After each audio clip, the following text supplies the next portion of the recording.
CUT special series में एक बार फिर से आपका स्वागत है। इस एपिसोड में हम करंट अफेयर्स के उन प्रश्नों को देखेंगे जो आपके परीक्षा के लिहाज से बेहद महत्वपूर्ण साबित हो सकते हैं। तो चलिए शुरुआत करते हैं।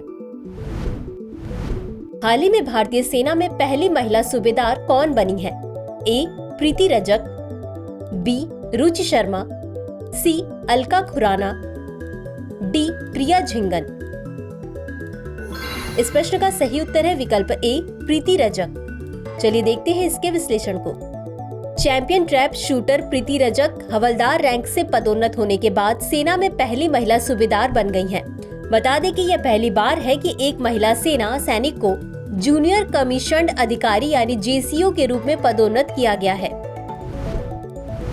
अगला प्रश्न है, विश्वनाथन आनंद को पीछे छोड़कर भारत का नंबर 1 शतरंज खिलाड़ी कौन बन गया है? A. Gukesh D, B. Ramesh Babu Praggnanandhaa, C. Krishnan Sasi Kiran, D. Arjun Erigaisi. इस प्रश्न का सही उत्तर है विकल्प बी. रमेश बाबू प्रज्ञानंद। चलिए देखते हैं इसके विश्लेषण को। हाल ही में चेन्नई के 18 वर्षीय रमेश बाबू प्रज्ञानंद ने टाटा स्टील शतरंज टूर्नामेंट 2024 में विश्व चैंपियन डिंग लीरेन को हराया। बता दें कि उन्होंने भारत के पहले शतरंज ग्रैंड मास्टर विश्वनाथन आनंद को पीछे छोड़ दिया, जिन्होंने 1988 में प्रतिष्ठित खिताब जीता था। अगला प्रश्न है, सेला सुरंग किस राज्य में स्थित है? ए. असम, बी. अरुणाचल प्रदेश, सी. सिक्किम, डी. लद्दाख। इस प्रश्न का सही उत्तर है विकल्प बी. अरुणाचल प्रदेश। चलिए देखते हैं इसके विश्लेषण को। हाल ही में अरुणाचल प्रदेश में सेला सुरंग परियोजना का उद्घाटन किया गया। यह तवांग क्षेत्र को हर मौसम में कनेक्टिविटी प्रदान करेगा। सेला सुरंग परियोजना को सीमा सड़क संगठन यानी BRO द्वारा क्रियान्वित किया गया है और इसमें 2 सुरंगें और एक लिंक रोड शामिल है। अगला प्रश्न है, हाल ही में स्वीडन नाटो का सदस्य बन गया है। ए. 30वां, बी. 31वां, सी. 32वां या डी. 33वां। इस प्रश्न का सही उत्तर है विकल्प सी. 32वां। चलिए देखते हैं इसके विश्लेषण को। हाल ही में स्वीडन नाटो का 32वां सदस्य बन गया है। नाटो का गठन 4 अप्रैल 1949 को यूरोप और उत्तरी अमेरिका के 12 देशों द्वारा किया गया था। अगला प्रश्न है, राष्ट्रीय युवा संसद महोत्सव 2024 में प्रथम पुरस्कार किसने जीता है? ए. यतिन भास्कर दुग्गल, बी. जतिन भास्कर, सी. राहुल शर्मा, डी. विनय पाल। इस प्रश्न का सही उत्तर है विकल्प ए. यतिन भास्कर दुग्गल। चलिए देखते हैं इसके विश्लेषण को। हाल ही में राष्ट्रीय युवा संसद महोत्सव 2024 में यतिन भास्कर दुग्गल ने प्रथम पुरस्कार जीता। बता दें कि इस वर्ष राष्ट्रीय युवा संसद का आयोजन युवा आवाजें राष्ट्र के परिवर्तन के लिए संलग्न और सशक्त विषय पर किया जा रहा है। अगला प्रश्न है, दुनिया की सबसे लंबी ट्विन लेन सुरंग का उद्घाटन कहाँ किया गया है? ए. असम, बी. अरुणाचल प्रदेश, सी. लद्दाख, डी. हिमाचल प्रदेश। इस प्रश्न का सही उत्तर है विकल्प बी. अरुणाचल प्रदेश। चलिए देखते हैं इसके विश्लेषण को। अरुणाचल प्रदेश में स्थित सेला सुरंग दुनिया की सबसे लंबी ट्विन लेन सुरंग है। यह 13,000 फीट की ऊंचाई पर स्थित है। अगला प्रश्न है, हाल ही में 3D प्रिंटिंग तकनीक का उपयोग करके निर्मित दुनिया की पहली मस्जिद का उद्घाटन कहाँ किया गया?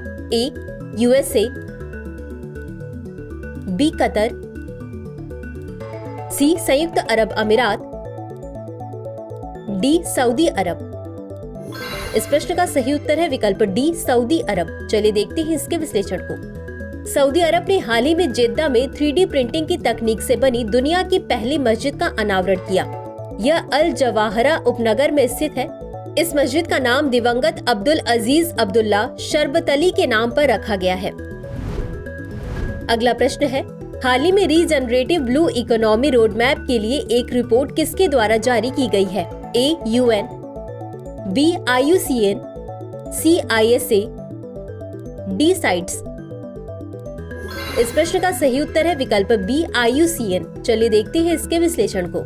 हाल ही में international union for conservation of nature यानी IUCN ने एक रिपोर्ट जारी की है जिसमें रीजनरेटिव ब्लू इकोनॉमी के लिए रोड मैप की रूपरेखा तैयार की गई है।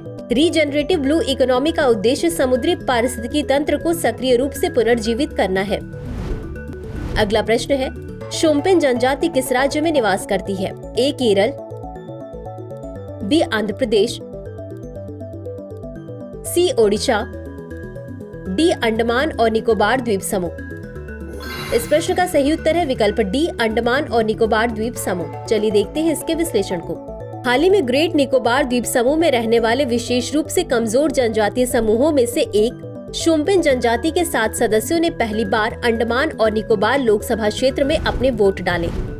अंतिम प्रश्न है, प्रतिष्ठित गोल्डमैन पर्यावरण पुरस्कार 2024 से किसे सम्मानित किया गया है?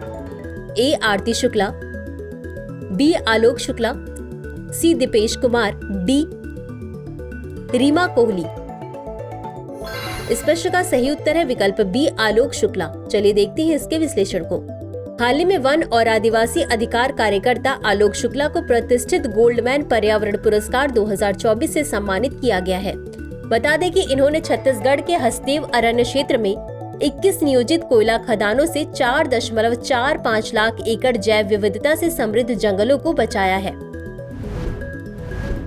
तो चलिए अंत में देखते हैं आज के अभ्यास प्रश्न को।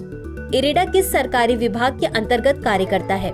ए वित्त मंत्रालय, बी गृह मंत्रालय, सी नवीन और नवीकरणीय ऊर्जा मंत्रालय या डी पर्यावरण वन और जलवायु परिवर्तन मंत्रालय। इस प्रश्न का उत्तर कमेंट बॉक्स में जरूर दें।